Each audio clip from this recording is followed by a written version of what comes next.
예, 오늘 빼고 3번 남았습니다. 이제 에스겔 오늘 하면 다음에 다니엘, 호세아, 그다음에 요엘, 아모스, 오바다, 요나, 미가, 나움 또 한 번 하고 하박국, 스바냐, 학개, 스가랴, 말라기 이렇게.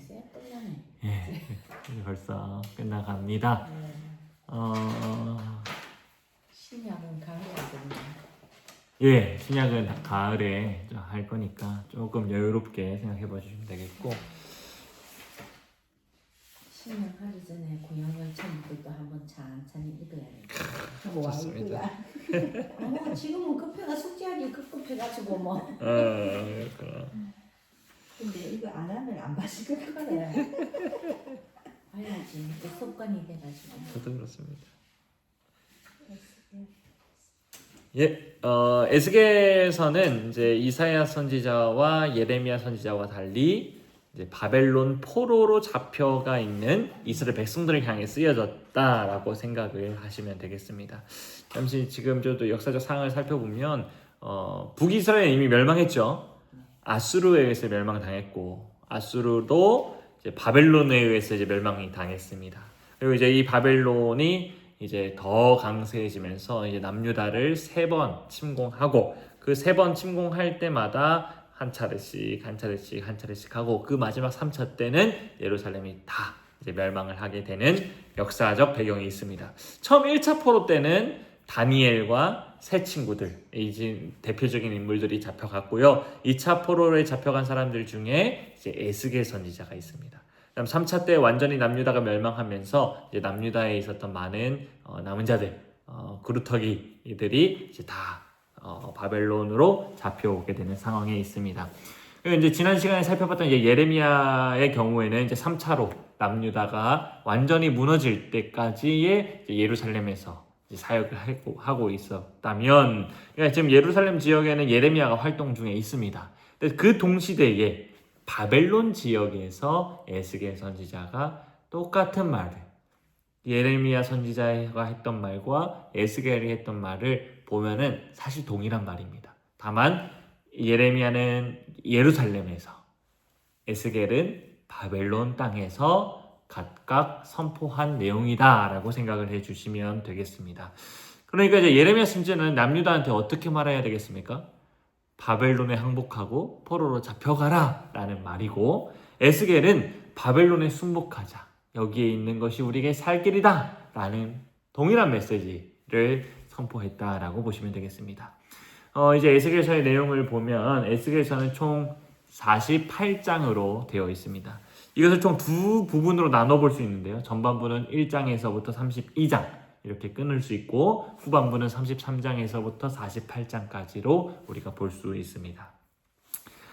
이제 전반부의 내용을 먼저 살펴보면, 전반부의 내용은 주로 심판에 대한 내용이 담겨져 있다라고 생각하시면 됩니다. 심판에 대한 환상과 심판에 대한 예언들이 주로 1장에서부터 32장까지 계속 되고 있습니다. 그러면 에스겔서에서는 누구를 대상으로 심판의 메시지를 선포할까요? 지금 이미 바벨론 땅에 와 있지 않습니까? 근데 에스겔이 누구한테 심판에 대한 메시지를 선포할까요? 이스라엘 백성들. 바벨론한테 할까? 아니면 바벨론에 온 포로들한테 할까? 심판의 메시지를. 바벨론에 온 포로들한테. 근데 우리가 지금 예레미야 때까지 생각해보면 바벨론의 포로로 잡혀오는 사람들이 의인이었지 않습니까? 이사야나 예레미야 때 살펴봤던 대로. 그러니까 바벨론에 있는 사람들은 그 의인이고 복된 사람들입니다. 그래서 에스겔에 비록 바벨론에서 쓰여졌지만 이 심판에 대한 내용은 주로 뭐냐면 남유다에 남아있는 사람들을 대상으로 쓰여졌다라고 보시면 되겠습니다. 그러니까 그 남유다에 남아있는 사람들은 하나님은 우리 아직 버리지 않으셨어. 포로로 끌려간 자들이 죄를 지어서 간 거야. 봐봐, 성전 여전히 있잖아 라고 이야기하고 있지 않습니까? 그런 자들을 향하여서 잘못된 생각을 가지고 있다 라고 이야기하는 겁니다. 그러니까 예레미야가 예루살렘에 남아서 그러니까 바벨론으로 가는 것이 복이야 라고 말하고 있다면, 반면에 에스겔은 바벨론의 포로로 잡혀와서 하나님은 우리를 버렸어. 우리는 이제 끝났어. 우리 예루살렘으로 돌아가야 돼. 어떻게 할까? 라고 말하고 있는 그 낭망한 자들. 그들에게 아니야. 여기가 있는 것이 복이야. 우린 여기서 살아야 돼. 이곳에 하나님이 함께 하셔. 예루살렘은 곧 멸망할 거야. 라는 것을 선포하고 있다. 라고 보시면 되겠습니다. 이제 전체적인 그림이 좀 그려지십니까? 예. 이런 점에서 현재 예루살렘에 남아있는 자들은 사실 좀 오늘날의 관점으로 보자면 낙관주의라든가 또는 승리주의에 빠져있는 자들이라고 해석해 볼 수 있습니다. 그러니까 에스겔과 또 함께 포로로 잡혀간 사람들은 조금은 비관주의에 잡혀있고 패배주의에 잡혀있는 사람들이다라고 보시면 되겠어요. 근데 우리는 이 양 두 극단을 조심해야 되겠죠. 낙관주의와 승리주의 또는 비관주의와 패배주의, 이 양 극단을 우리는 조심해야 한다라는 거예요. 우리가 예수님을 믿는다면 다 승리할 것이라는 생각, 또는 예수를 믿었는데 고난밖에 없어서 아무것도 쓸모없다라는 생각, 이 두 양극단을 피해야 된다. 이게 예레미야서와 에스겔서에서 계속해서 주장하는 바가 오늘날 우리는 그럼 어떻게 적용해 볼까라고 했었을 때의 큰 틀에서 우리 이렇게도 적용해 볼 수 있다라는 겁니다. 두 번째로 이제 에스겔서 후반부 곧 33장부터 48장까지는 전반부와는 정반대의 메시지가 선포됩니다. 곧 구원에 대한 말씀, 구원에 대한 환상과 예언들이 쫙 이제 나오게 되죠. 그러면 32장과 33장에 어떤 내용이 있길래 이렇게 갑자기 분위기가 확 전환이 되는 것일까라는 게 궁금하지 않으십니까? 그래서 우리 한번 찾아보겠습니다. 에스겔서 33장 21절에서 22절 한번 찾아볼게요.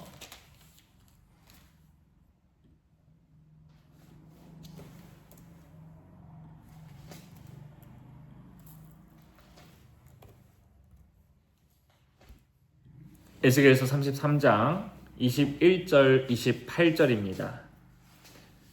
한번 제가 읽어드리겠습니다. 우리가 사로잡힌 지 12째 해 12달 10째 달 5째 날에 예루살렘에서부터 도망하여 온 자가 내게 나와 말하기를 그 성이 함락되었다 하였는데 그 도망한 자가 내게 나오기 전날 저녁에 여호와의 손이 내게 임하여 내 입을 여시더니 다음 아침 그 사람이 내게 나올 그때에 내 입이 열리기로 내가 다시는 잠잠하지 아니하였노라.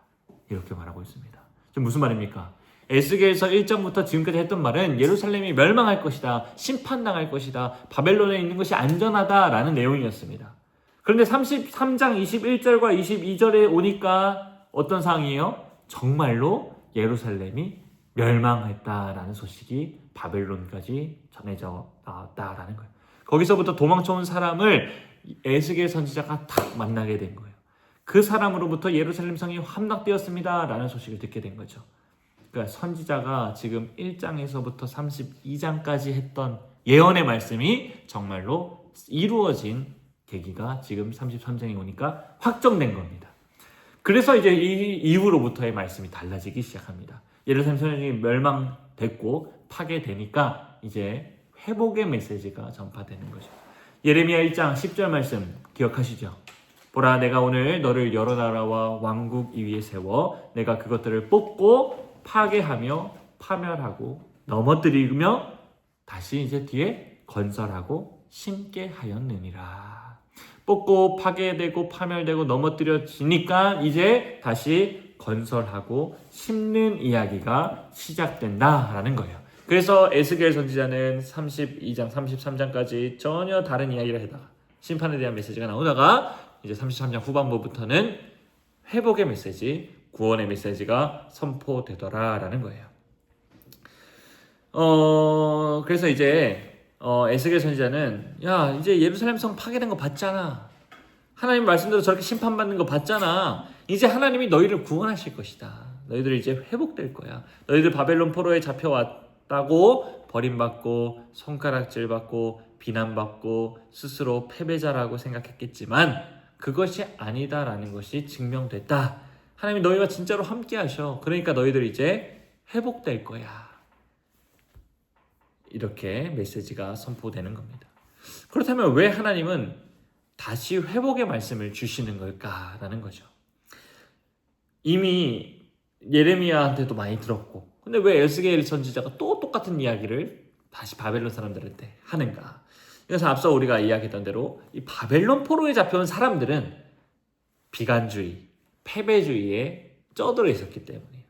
우리도 그럴 수도 있겠습니다. 우리도 심판당하고 있을 때, 뭔가 고난당하고 있을 때 하나님 말씀대로 사는 것 같은데 왜 우리한테 이런 고난이 오는가? 혹시 하나님 버리신 거 아닌가? 하나님 떠나신 거 아닌가? 우리는 하나님 말씀대로 살아봤자 소용이 없어. 필요 없어. 자, 이런 거 필요 없고 다른 거 찾아보자. 이제 이러한 패배주의와 비관주의에 빠져있던 바벨론 포로의 신자들에게 하나님이 정말 우리를 버렸나? 정말 우리가 실패한 거 맞나? 성전이 무너진다고 하는데 정말 우리가 정말 끝난 건가? 라고 생각하는 자들에게 너희들은 패배자가 아니야. 스스로 비관하지 마. 하나님이 여기 바벨론 땅에 너희와 함께 하셔. 이제 다시 회복의 길이 열렸어 라고 이야기해 주는 것입니다. 이것이 33장에서부터 48장까지의 내용이다 생각하시면서 읽어보시면 좋겠습니다.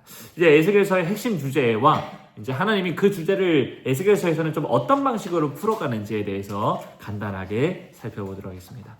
먼저 에스겔서의 핵심 주제인데요. 그것은 뭐냐면 영광의 이동입니다. 여기서 영광의 이동이라는 말은 뭐냐? 하나님께서 이동하신다라는 말이에요. 원래 하나님 어디에 계십니까?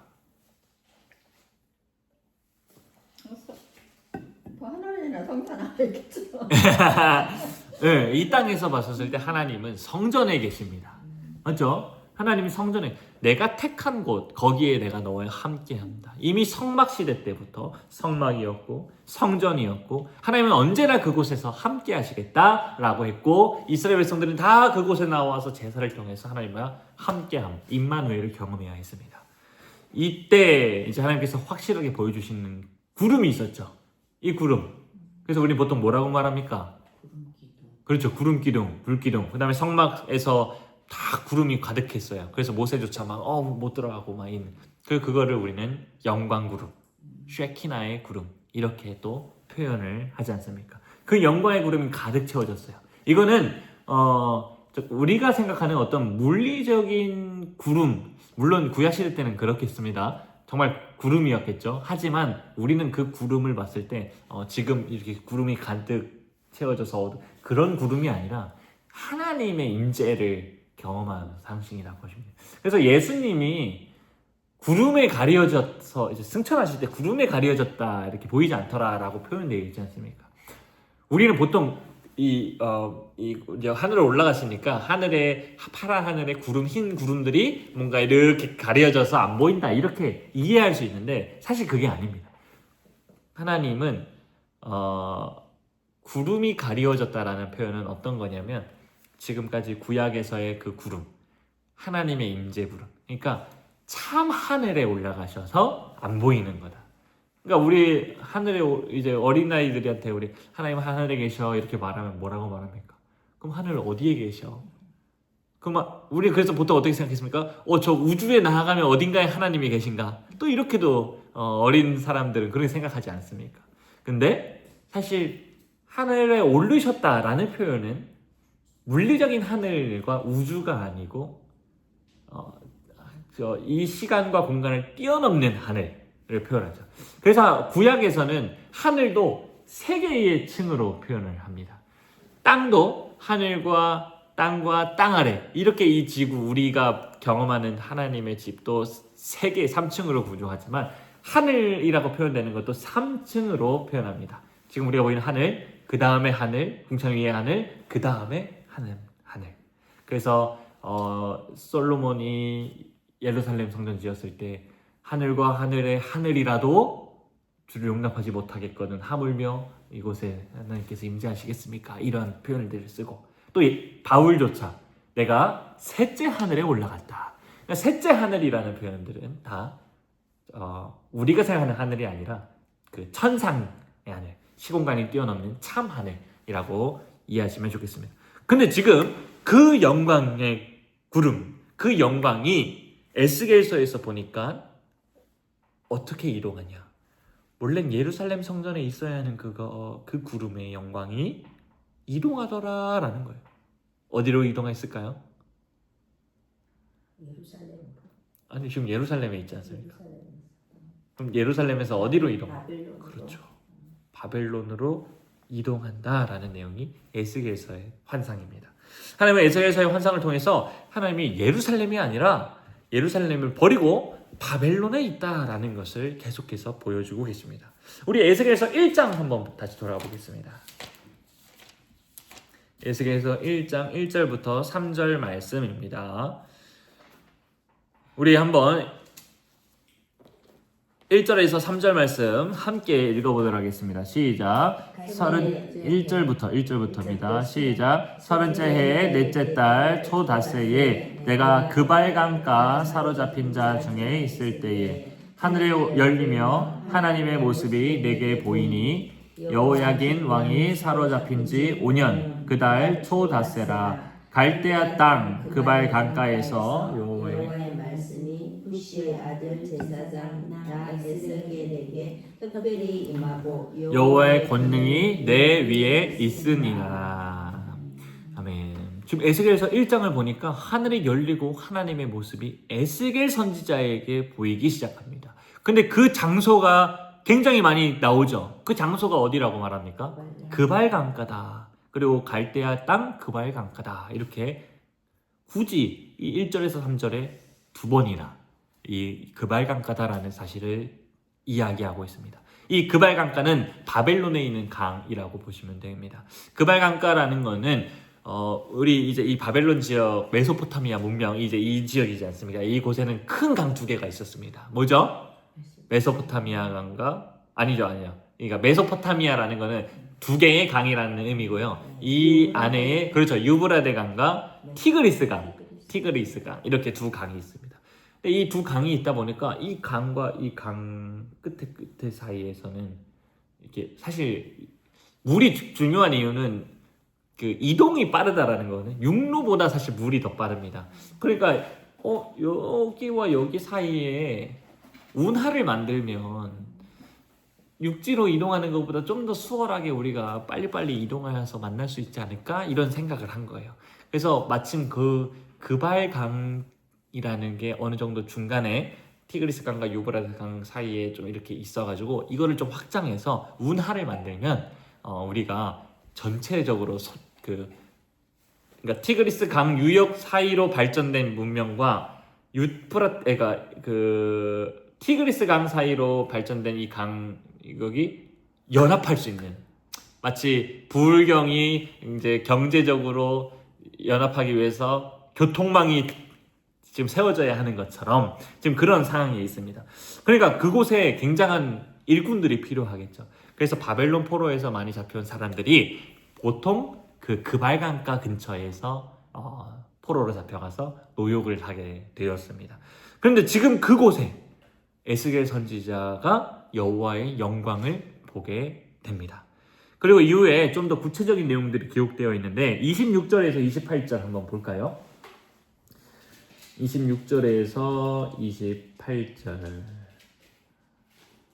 그 머리 위에 있는 궁창 위에 보좌의 형상이 있는데 그 모양이 남보석 같고 그 보좌의 형상 위에 한 형상이 있어 사람의 모양 같더라. 내가 보니 그 허리 위의 모양은 단쇠 같아서 그 속과 주위가 불 같고 내가 보니 그 허리 아래의 모양도 불 같아서 사방으로 광채가 나며 그 사방 광채의 모양은 비 오는 날 구름에 있는 무지개 같으니 이는 여호와의 영광의 형상의 모양이라. 내가 보고 엎드려 말씀하시는 이의 음성을 들으니라. 이렇게 하면서 그 하늘에 열리고 하나님의 권능이 위에 있는데 그 권능, 그 보좌 위에는 사람의 모양과 같은.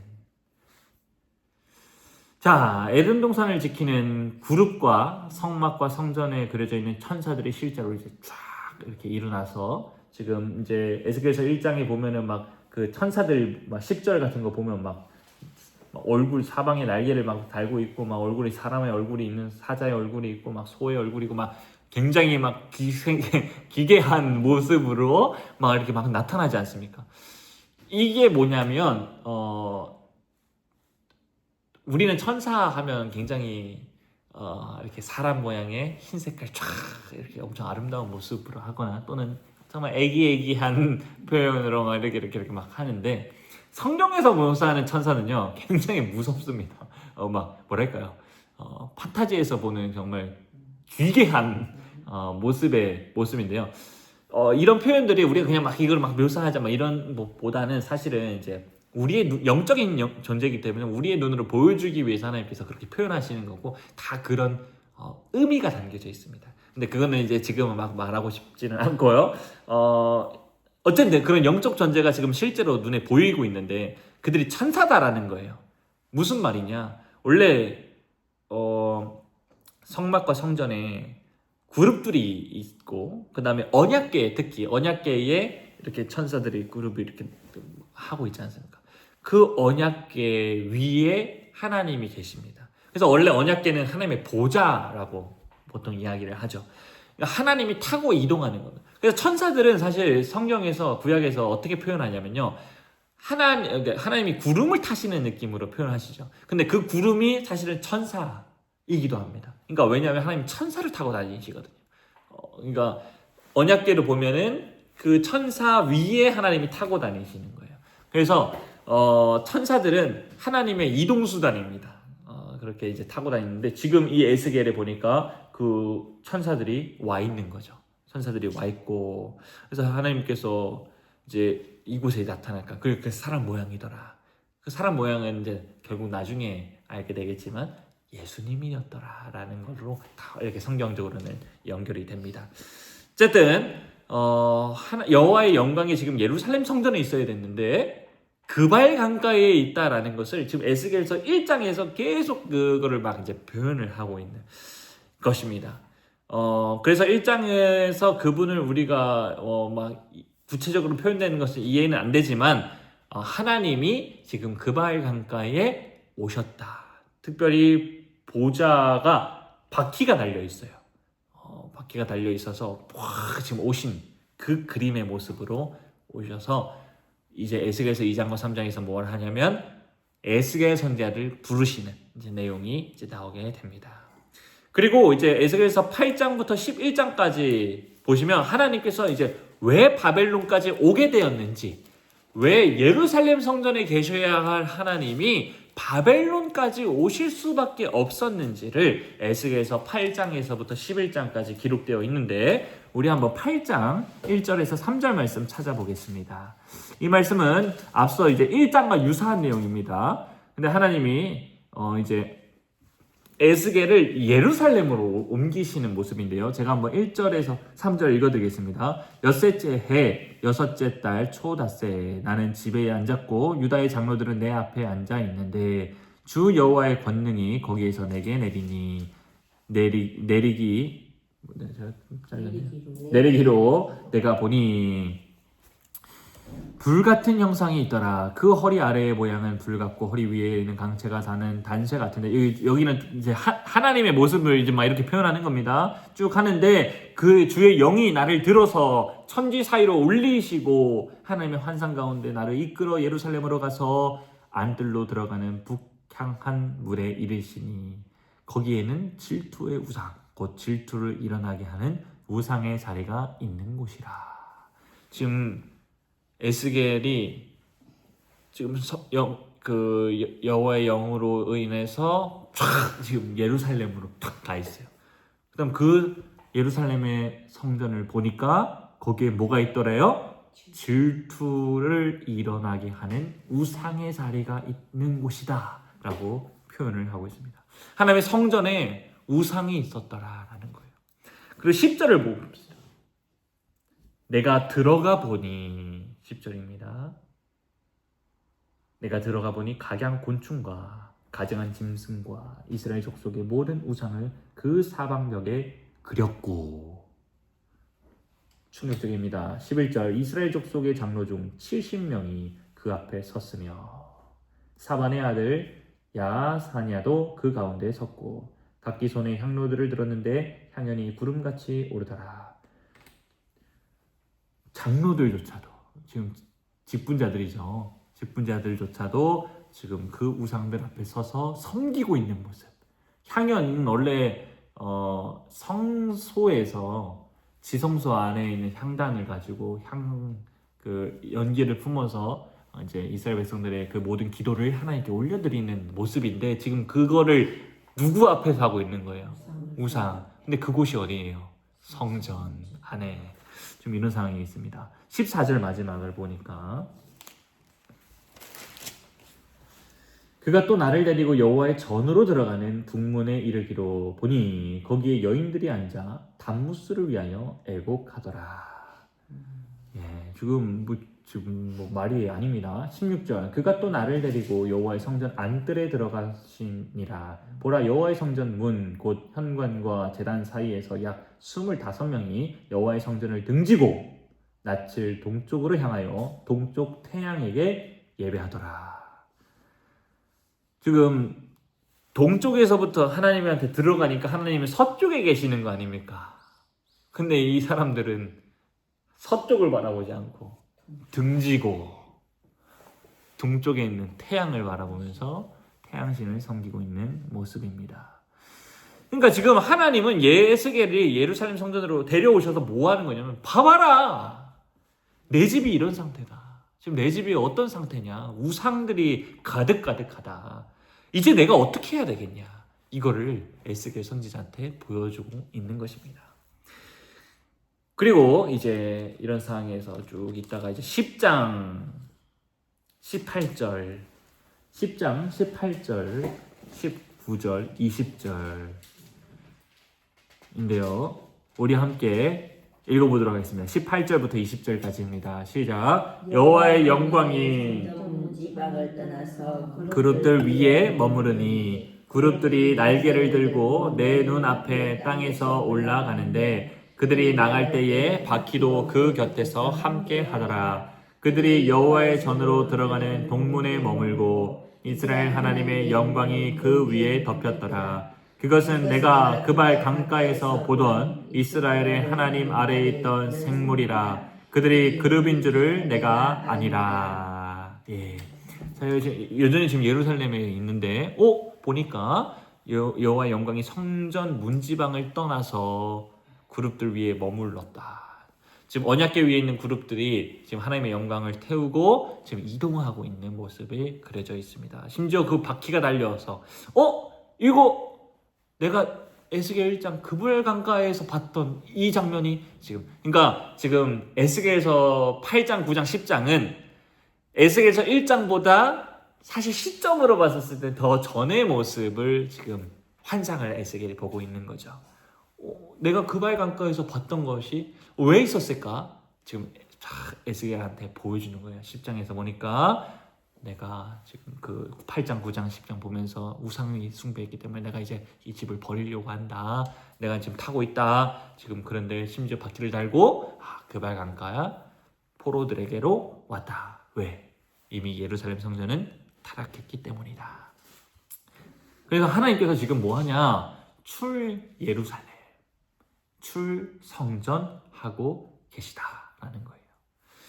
이것을 에스겔서 11장 22절에서 24절은 이렇게 표현합니다. 이것도 참 중요한 말씀인데요. 에스겔서 11장 22절에서 24절 우리 함께 읽어보도록 하겠습니다. 시작. 그때에 11장 22절 그때 22절부터 24절입니다. 시작. 그때의 그룹들이 날개를 드는데 바퀴도 그 곁에 있고 이스라엘 하나님의 영광도 그 위에 덮였더니 여호와의 영광이 성읍 가운데에서부터 올라가 성읍 동쪽 산에 머무르고 주의 영이 나를 들어 하나님의 영의 환상 중에 데리고 갈대아에 있는 사로잡힌 자 중에 이르시더니 내가 본 환상이 나를 떠나 올라간지라.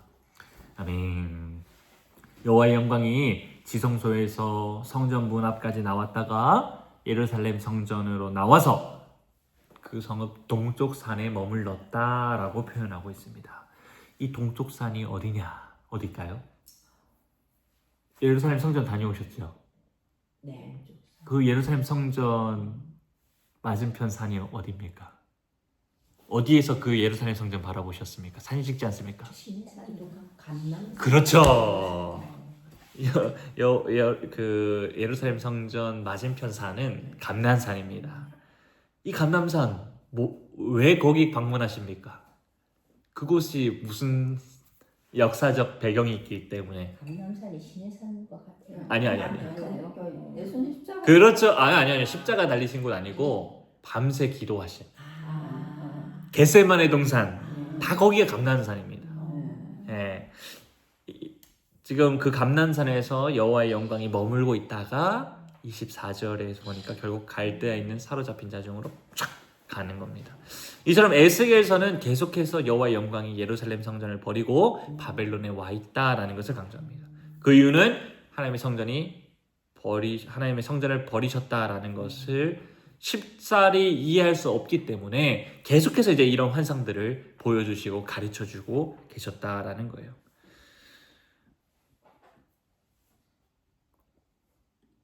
제가 뒤에 또 할지 모르겠는데 지금 생각나서 그냥 합니다.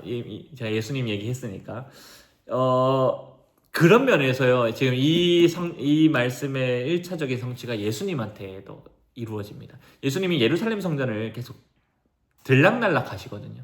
그 다음에 예루살렘에 계셨을 때 예루살렘 들어가서 이제 말씀하시고 그 마지막 때에 그 십자가 지시기 막 전에 계속 예루살렘 가시고 근데 다시 나오십니다. 거기서 머무르지 않으시고 그 성읍에서 나와서 감람산에 계속 머물러요. 그래서 우리는 이제 거기서 기도하시고 또 쉬신다. 감람산에 쉬시더라. 이런 표현들이 있는데 이게 그냥 그러셨다가 아니라 다 이제 이런 배경들이 있는 겁니다.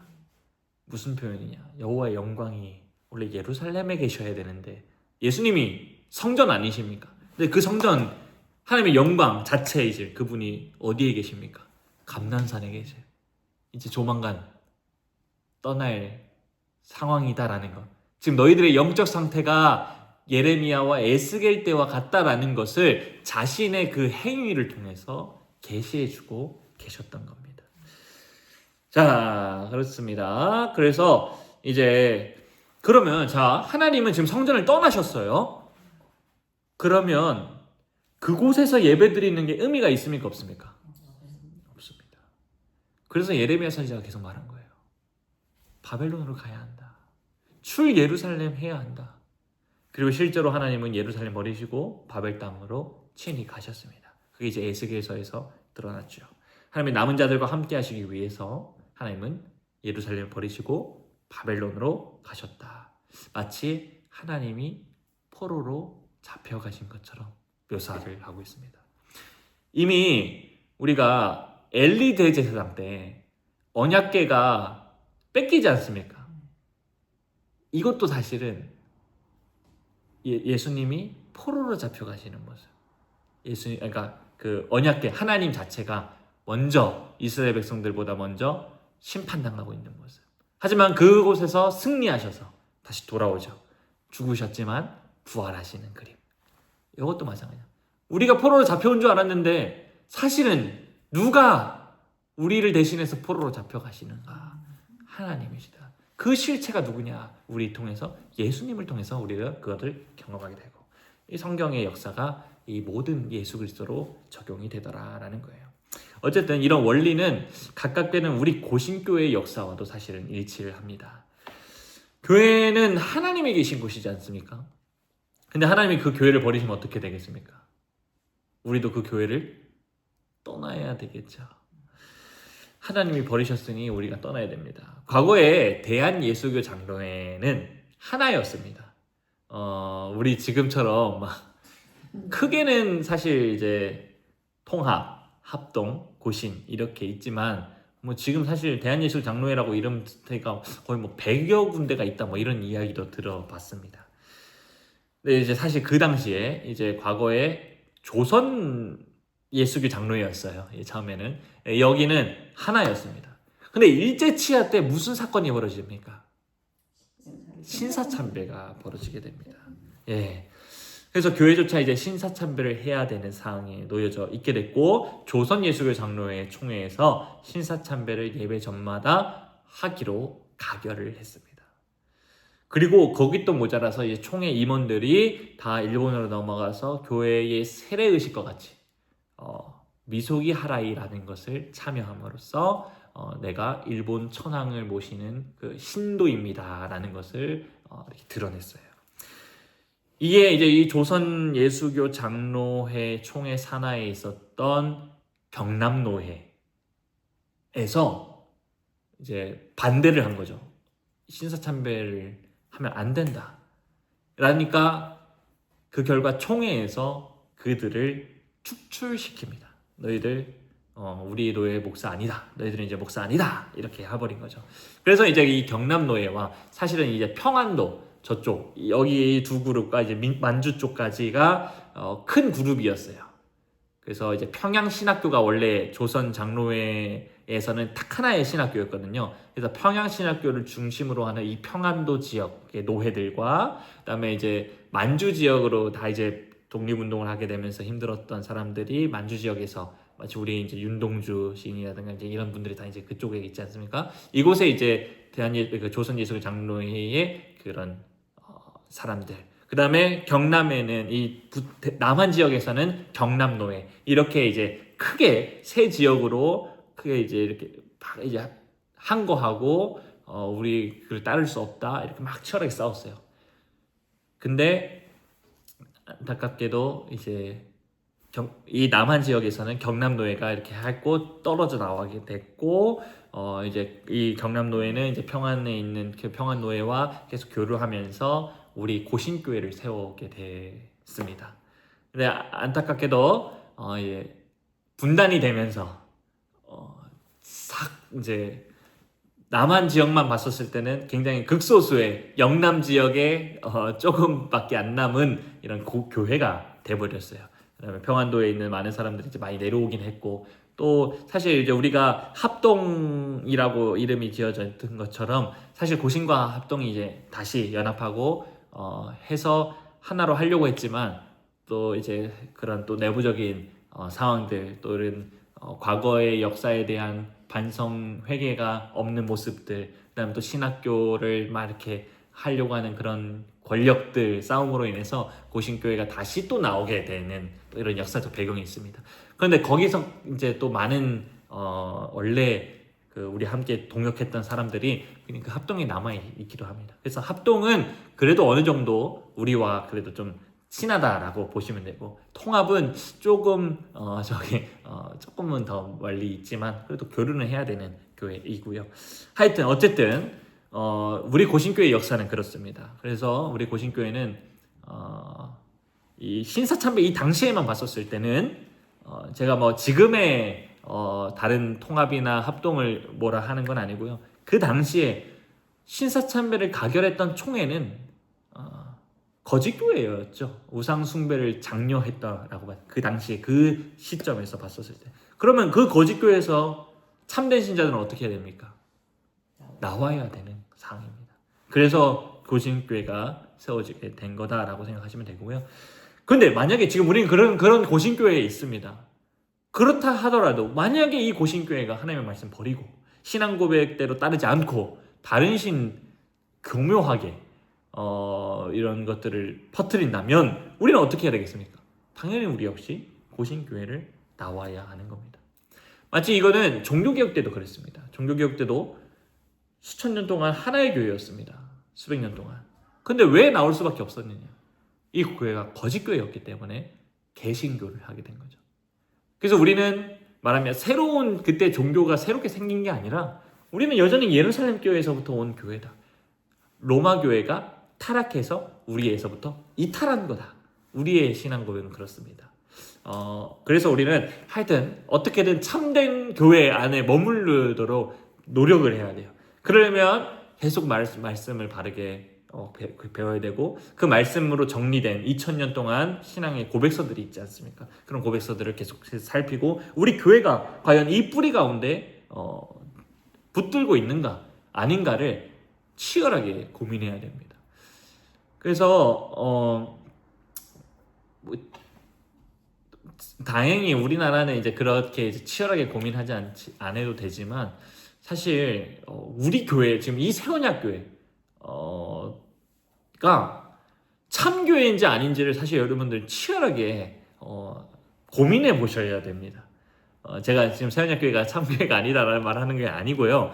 각자 자기가 진짜 이 교회가 맞는가에 대한 고민들. 왜냐하면 이게 이제 우리가 이단에 빠지지 않을 수 있는 방법입니다. 우리가 이런 거를 안 했기 때문에, 이런 거를 가르치지 않았기 때문에 그냥 교회 가서 하나님 말씀 들으면 다 좋은 거야 라고만 말했기 때문에 그런 게 약해졌어요. 그러니까 정말 우리가 참교회 위에 있는가, 참교회에 있을 때에만 구원받는다 라는 이 사실을 우리가 놓치면 이 이제 구약의 이런 메시지들도 사실 조금 파편적으로만 받아들일 수 있습니다. 그래서 그런 거 하나님이 있어야 그곳에 소망이 있다. 그곳이 참교회다. 우린 참교회에 있어야지만 구원받을 수 있다. 이 생각을 좀 가지셔서 우리 교회를 계속해서 돌아보고 우리 교회가 참교회에서 이탈되지 않을 수 있도록 계속해서 싸우고 씨름하고 노력하고 해나가야 된다라는 겁니다. 자, 이제 에스겔서 11장 16절 한번 찾아볼까요? 에스겔서 11장 16절 제가 한번 읽어드리겠습니다. 그런즉 너는 말하기를 주 여호와의 말씀에 내가 비록 그들을 멀리 이방인 가운데로 쫓아내어 여러 나라에 흩었으나 그들이 도달한 나라들에 내가 잠깐 그들에게 성소가 되리라 하셨다 하고, 하나님이 계신 곳이 성전이라는 것을 말하고 있는 거예요. 그곳이 하나님 나라다. 내가 잠깐 그곳에 있지만 진짜 하나님 나라로 다시 복귀할 때까지 예루살렘이 거짓 교회가 됐기 때문에 잠시 우리가 나와야 될 수밖에 없는 거예요. 예수님 당대에도 마찬가지죠. 그 예루살렘 성전이 그 종교 지도자들이 다 타락했기 때문에 잠시 세례요한 때도 그 광야에서 살 수밖에 없는 겁니다. 자, 그래서 우리도 교회라고 이름이 있지만 교회가 아니다. 우리 이단들한테는 그런 걸 잘할 수 있으면 우리 딱 봐도 알죠. 교회라고 이름 적혀있지만 여기 저기는 이단들이야 라고 알지만 혹시 우리가 대한예수교 장로회라고 적혀있는 이 교회조차 이름은 그렇다 하더라도 정말 그곳에서 가르쳐지는 바가 하나님의 내용이 아니고 신앙 고백적이지 않고 있다면 과연 그 교회가 참교회인가도 우리 고민해 보아야 한다라는 겁니다. 자, 그리고 앞서서 제가 얘기했던 대로 여기서 얘기하려 했는가 봅니다. 제 원고상은 이제 예수님께서 사실은 이 하나님의 영광에 대한 그 이동하는 모습들이 다 성취하셨다라는 내용을 했습니다. 그래서 예수님도 실제로 출 예루살렘 하시고 결국 어디서 돌아가셨습니까? 예루살렘 성정 밖 골고다 언덕. 그래서 영문 밖으로 나아가신 예수님.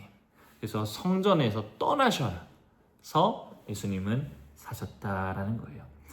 자, 이제 에스겔서 다시 돌아와서 이제 실제로 이제 예루살렘 성전이 파괴되니까 이제 에스겔 분위기가 바뀌었다 했지 않습니까? 이제 회복에 대한 메시지들이 선포됩니다. 우리 에스겔서 43장으로 한번 쑥 넘어가 볼게요. 에스겔서 43장 1절에서 5절 말씀입니다. 에스겔서 43장 1절에서 5절 말씀 제가 한번 읽어드리겠습니다. 그 후에 그가 나를 데리고 문에 이르니 곧 동쪽을 향한 문이라. 이스라엘 하나님의 영광이 동쪽에서부터 오는데 하나님의 음성이 많은 물소리 같고 땅은 그 영광으로 말미암아 빛나니. 지금 영광이 동쪽에서부터 다시 오고 있는 그림입니다. 그 모양이 내가 본 환상 곧 전에 성읍을 멸하러 올 때에 보던 환상 같고 그발 강가에서 보던 환상과도 같더라. 지금 하나님이라는 말을 다시 계속 하는 겁니다. 내가 곧 얼굴을 땅에 대고 엎드렸더니 여호와의 영광이 동문을 통하여 성전으로 들어가고 영이 나를 데리고 안뜰에 들어가시기로 내가 보니 여호와의 영광이 성전에 가득하더라. 자, 에스겔서 앞부분에서는 여호와의 영광이 성전 문 앞에서 동쪽 산으로 이동했다가 그발 강가로 오셨는데 지금 다시 보니까 그발 강가에 있던 그 환상, 그 영광의 하나님이 지금 동문을 향하여 성전으로 들어오시고 성전 안에 여호와의 영광이 가득했다. 이제 회복의 메시지들이 선포되고 있는 겁니다. 자, 그래서 이런 상황이 결국 언제 성취됩니까? 이게 언제 성취됩니까? 1차적으로. 네, 맞습니다. 70년 이후에 하나님의 영광이 바벨론을 떠나서 예루살렘에 이동하시는 것. 그러면 이제 70년이 됐으면 이제 어떻게 해야 됩니까? 이스라엘 백성들은. 돌아와요. 그렇죠. 남은 자들은 돌아와야 됩니다. 근데 안 돌아오면 어떡합니까? 아니 기껏 내가 70년 동안 잘 적응해가지고 아이도 낳고 집도 잘 마련했고 이제 좀 살만한데 또 이동하라고요? 안 해요. 나 여기서 잘 살고 싶어요. 라고 하면 어떤 겁니까? 하나님이 떠나. 그렇죠. 참 어렵죠. 하나님께서 바빌론을 보내주셔서 갔는데 거기서 갔을 때는 난 의인인 줄 알았어요. 근데 다시 돌아가라고 했을 때 안 돌아가면 그 사람은 의인이 아니었던 거예요. 이게 마치 우리 교회와도 같아요. 택함 받은 사람은 아니 청함 받은 사람은 많은데 택함 받은 사람은 적은 거예요. 교회 안에 있지만 그 교회 안에 알곡과 가라지가 있더라는 거예요. 참 어려운 말씀입니다. 하지만 그래서 우리는 뭘 생각해야 되냐면 우리 계속 안주하지 말라. 내가 왜 세원약교회가 계속 참교인지를 계속 고민해 봐야 되냐. 언제 하나님이 떠나실지를 모르는 거예요. 그래서 우리는 언제나 하나님의 그 이동을 계속 고민해. 하나님이 어디 가시냐. 그 근거는 뭐냐. 정말 그 교회에 하나님의 말씀이 제대로 선포되는가. 하나님의 바른 거룩한 성례가 집행이 되고 있는가. 하나님 말씀대로 정말 바른 권징이 시행되고 있는가. 성도들이 신앙의 선배들이 그렇게 딱 정해주셨어요. 참 교회의 표지가 뭐냐. 말씀과 성례와 권징이다. 그러면 하나님께서 은혜를 받을 수 있는 방편은 뭐냐? 말씀과 성례와 기도다. 성경의 말씀을 통해서 또 수천 년의 역사 속에서 잘 정리해서 우리한테 딱 압축해서 알려줬단 말이에요. 근데 우리 그거를 모르고 참교회가 뭔지도 모르고 그냥 이렇게 다니고 있습니다. 그래서 우리는 그 방법, 우리 교회가 표지, 우리 교회라고 할 수 있는, 그냥 간판으로 교회라고 했다고 해서 교회가 아니고 뭐가 있어야 정말 교회냐? 말씀이 있고 성례가 있고 권징이 있는 곳, 그곳이 교회구나. 우리 교회가 과연 그런 교회인가 계속 살피고 돌아봐야 우리 교회가 하나님이 버리시는 교회가 아니고 참 교회에 계속 머물러 있을 수 있다라는 것을 기억해 주셨으면 좋겠습니다. 그리고 이제 회복된 성전은 이전 성전과 같지 아니하고 더 크고 화려합니다. 마치 성전이 성읍처럼 막 커져요. 원래 성읍 안에 성전이 있었지 않습니까? 예루살렘은. 자, 한번 볼까요? 48장입니다.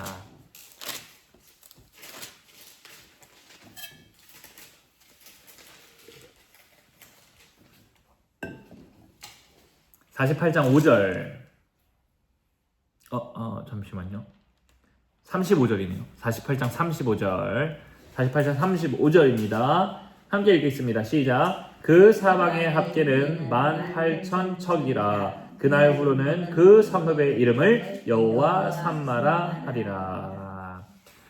원래는 성전이 하나님이 함께 하시는 곳이라고 표현을 했는데 지금은 성읍의 이름을 보니까 여호와 삼마더라. 이렇게.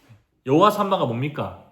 하나님이 거기에 함께 계신다. 그러니까 임마누엘의 다른 표현 아닙니까?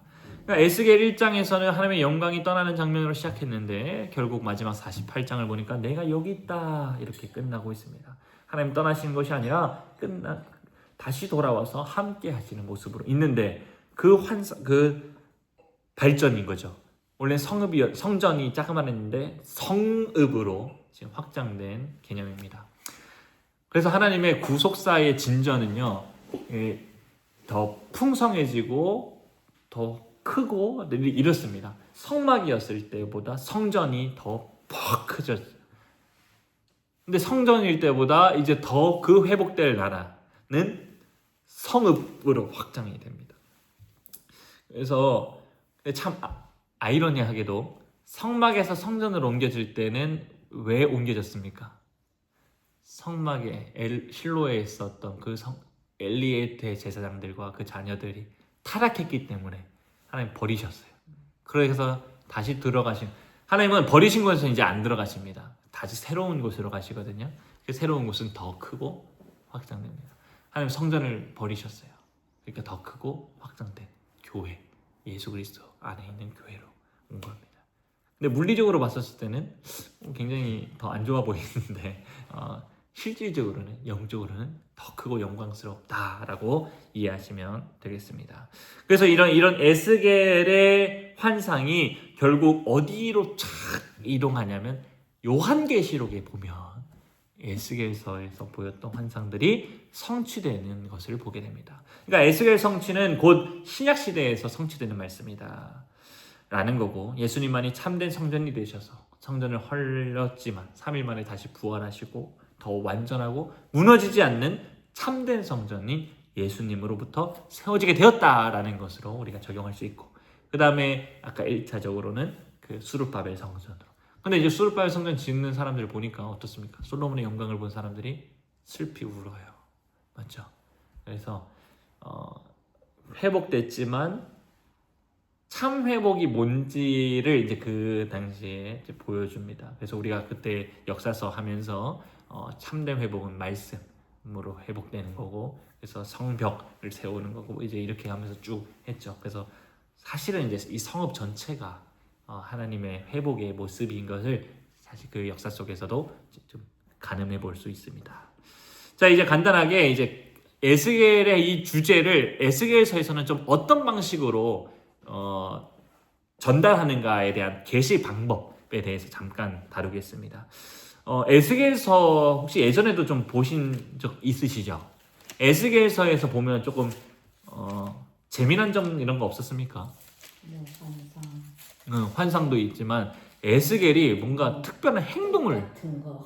뭐 이상한 행동을 굉장히 많이 합니다. 옆으로 누워 이렇게 여기서만 이렇게 자야 되고 또 이렇게도 자야 되고, 행동에 네, 그렇습니다. 행동으로 이렇게 계시를 하게 됩니다. 그리고 심지어 선지자 입을 닫아버리십니다. 하나님이. 그러다가 아까 저희가 읽어봤던 그 회복대에 저 도망쳐온 사람이 예루살렘 성전 멸망했어요라고 하니까 그제서야 입이 열립니다. 이제 이러한 것들이 이루어지는데요. 에스겔서 3장에 보면은 26절입니다. 3장 26절. 엄청 웃기는 일입니다. 에스겔서 1장에서 2장 3장에서 제가 에스겔 선지자를 부른다고 했지 않습니까? 하나님께서 부르시는데 에스겔서 3장 22절 윗부분 보니까 뭐라고 적혀 있어요? 에스겔이 말 못하는 자가 예. 이게 뭐지? 분명히 하나님께서는 에스겔 선지자를 부르셔서 선포하라고 하셨지 않습니까? 그래서 행동을 했는 그렇죠. 거예요. 예. 자기 말 못하니까 행동으로밖에 못하는 겁니다. 더 나아가서 하나님은 에스겔에게 수수께끼와 비유로 말씀하도록 하십니다. 17장 2절에 보면은 한번 볼까요? 눈으로 그래도 확인해 보겠습니다. 17장 2절에 보니까 인자야 너는 이스라엘 족속에게 수수께끼와 비유를 말하라 이렇게 말하면서 수수께끼가 무슨 말입니까? 모르도록 하라는 말인 거거든요. 비유로 말하고. 하나의 선지자가 이제 행동, 수수께끼와 비유, 입 다듬과 같은 이 모든 것들을 가지고 계시를 하고 있는 겁니다. 근데 그 계시를 듣는 사람들은 이해할 수 있겠습니까? 없겠습니까? 뭔 말인지 얘기를 좀 해라. 아무 말 못해. 계속 행동만 하고 있고. 그 다음에 막 얘기를 하니까 막 수수께끼를 내고 막 비유로 막 말하고. 이 뭐라는 거야 도대체. 이제 이런 상황입니다. 왜 그러셨을까요? 지금 왜 이러는 걸까요?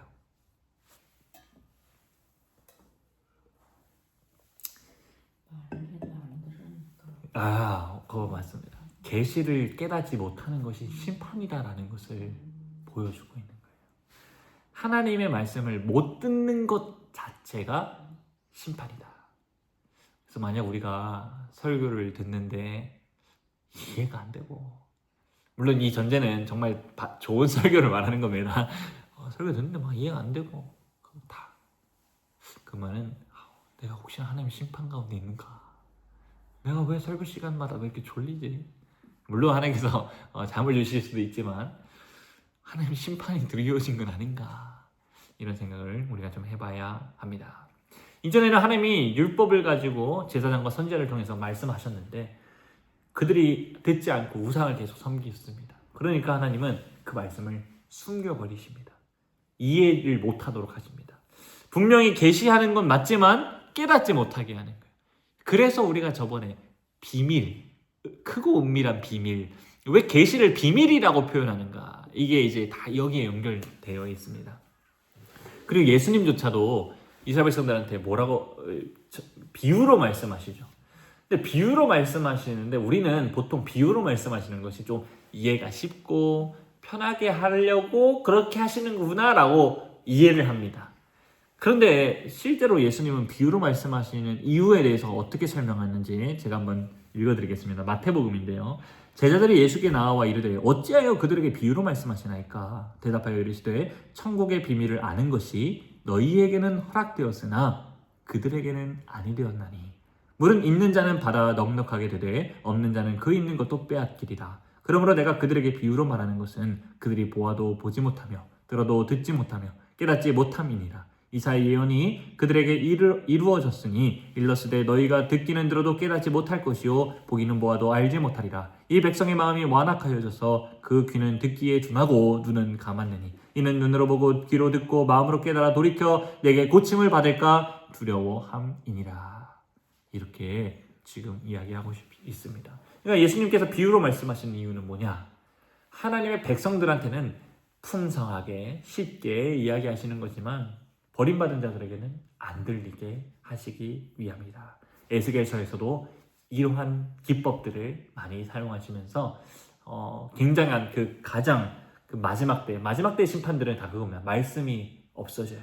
그래서 엘리야 선지자도 사라지지 않습니까? 그 말씀 자체가 사라지는 것, 이런 것들이 그 심판이 가장 가까울 때의 모습들입니다. 그래서 우리들은 이런 것들을 보면서 또 경각심을 가져야 되겠습니다. 그리고 이제 마지막으로 이제 에스겔서에서는 회복의 순서를 이렇게 보여주는데 47장 우리 한번 47장 보겠습니다. 우리 뭐 워낙 잘 아는 말씀입니다. 47장 1절 말씀 함께 읽어보도록 하겠습니다. 47장 1절입니다. 시작. 그가 나를 데리고 성전문에 이르시니 성전의 앞면이 동쪽을 향하였는데 그 민지방 밑에서 물이 나와 동쪽으로 흐르다가 성전 오른쪽 제단 남쪽으로 흘러내리다가 지금 지성소 안에 흘러나오는 물이 흘러 예루살렘 성 전체를 흐르게 됩니다. 이런 물이 흐르는 좌우의 우편에 있는 나무들이 많이 자라죠. 12절에 보니까 강자우가에는 각종 먹을 과실 나무가 자라서 그 잎이 시들지 아니하며 열매가 끊이지 아니하고 달마다 새 열매를 맺으니 그 물이 성소를 통하여 나옴이라. 그 열매를 먹을 만하고 그 잎사귀는 약 재료가 되리라. 근데 예루살렘과 이스라엘에 물이 가득해지니까 이제 어디로 흐르냐? 8절. 그가 내게 이르시되 이 물이 동쪽으로 향하여 흘러 아라바로 내려가서 바다에 이르리니 이 흘러내려가는 물이 그 바다의 물이 되살아나리라. 여기서 이 바다는 사해를 의미합니다. 죽은 바다 마저 살아나게 하는 거죠. 그러니까 살아나서 어때요? 어부들이 그곳에서 막 물고기를 잡는 환상들이 보여줍니다. 이 회복 어디서부터 이루어지는가? 성전에서부터 이루어진다. 우리의 열심과 우리의 노력이 아니라 성전 문제방에서부터 나오는 생명수로부터 임함이다라는 것을 보여주는 겁니다. 구원과 생명은 하나님으로부터 온다. 그 물이 예루살렘 성, 곧 교회를 먼저 살리고요. 그 교회는 이제 그 물을 가지고 저 바다, 이방의 세상으로 흘려서 그 죽은 바다를 살려내야 되는 거예요. 그 죽은 바다 쪽에는 어부들이 있어요. 그래서 물고기들을 막 잡아내요. 뭐가 생각납니까? 사람 낳는 어부, 제자들이. 그 다음 사도들에 이어지는 그 목사들과 그다음 우리 모두 성도들이 그 물 속에서 물고기를 잡습니다. 근데 최후 심판 때 그 물고기 비유 아십니까? 물고기 다 잡아서 분류를 합니다. 그 물고기 잡은 사람들 중에 또 참된 구원이 있고 심판이 있습니다. 이게 계속해서 신약 성경에도 연결되는 메시지입니다. 그래서 먼저 교회가 회복되어야 되고요. 그 이후에 우리는 세상을 회복시킬 수 있습니다. 이 그림, 이건 창세기에서부터 계속 우리가 얘기했던 구조, 3층 구조, 이 질서, 이것을 계속 우리는 기억해야 하고요. 일단 예수님 당대에서도 이 말씀이 성취되는데 예수님 뭐라고 말하십니까? 네, 나한테 와서 나한테 물을 마시고 나한테 먹으면 목마르지 않는다. 내 생수의 강에 흘러나온 것을 통해서 먹어라 이렇게 말씀하시고, 그래서 예수 그리스도 안에서 그 다음에 이제 어떻게 됩니까? 예루살렘과 온 유대와 사마리아와 땅끝까지 흘러가게 되죠. 제자를 통해서 말입니다. 사람을 낚는 어부로 세워져서 언약 백성들을 모으고 있는 것이죠.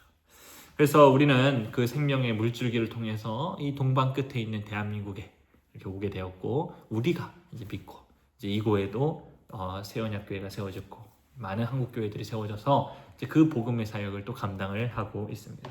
이제 우리는 이 생명수를 또 다시 흘러 보내야 하는 감당을 해야 된다라는 것입니다.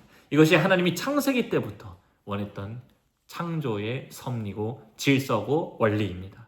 그래서 세상이 우리를 돕는 게 아니에요. 우리가 세상을 도와야 하는 겁니다. 그래서 이것들 다 기억해 주시면서 또 우리 교회가 어떤 사명을 감당해야 하는지, 또 우리 교회는 에스겔 시대처럼 이런 타락하지 않기 위해서 어떻게 해야 하는지, 또 하나님은 그런 우리를 또 어떻게 바라보고 계신지, 또 우리가 하나님 말씀대로 살면서 고난 가운데, 힘든 가운데, 연약한 가운데 있지만 그곳에서도 여전히 우리와 함께 하신다, 바퀴를 들고 우리의 머리 위에 계시구나라는 것을 이렇게 에스겔서를 읽어보시면서 또 경험해 보셨으면 좋겠습니다. 예, 이것으로 오늘 강의를 마치도록 하겠습니다. 감사합니다. 기도하겠습니다.